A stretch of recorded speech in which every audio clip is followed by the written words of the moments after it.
This week, we've been bringing you stories about internationally trained nurses and the uphill battle they face when continuing their careers here in Canada. Tonight, the Ontario Nurses Association on the supports IENs need and the response required to address the nursing shortage. We're 22,000 nurses short in the province of Ontario. That's just a drop in the bucket, the IEN coming in to help us out.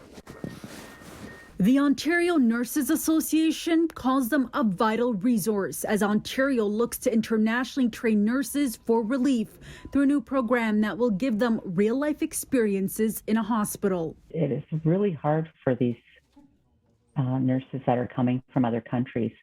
You know, they're being utilized as PSWs, and that is just demonstrates the bigger problem that we're not processing them fast enough to have them come on board. CityNews has been speaking with a number of internationally trained nurses who say changes need to be made to address the barriers they faced. It took long. I think many nurses who came at that time, same story, same struggle. Described as a lengthy and expensive process that can take years and isn't always guaranteed.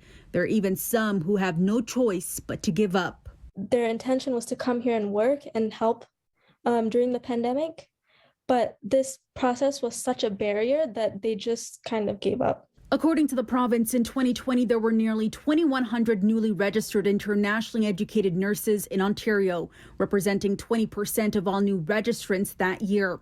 With the new program, they say 1,200 applicants have expressed interest as of this month. They will be paired with a mentor earlier on in the process, adding, quote, "The Ministry of Health continues to work with the College of Nurses of Ontario to look at ways to potentially expedite the application and registration process.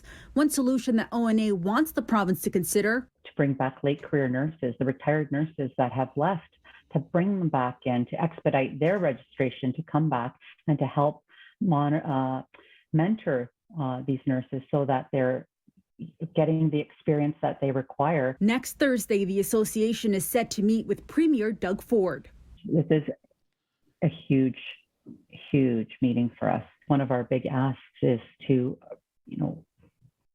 redistribute the money that needs to be there for healthcare. And the ONA also adding, just a couple days ago, they did present a budget submission to the government. In Toronto, I'm Faiza Amin for City News.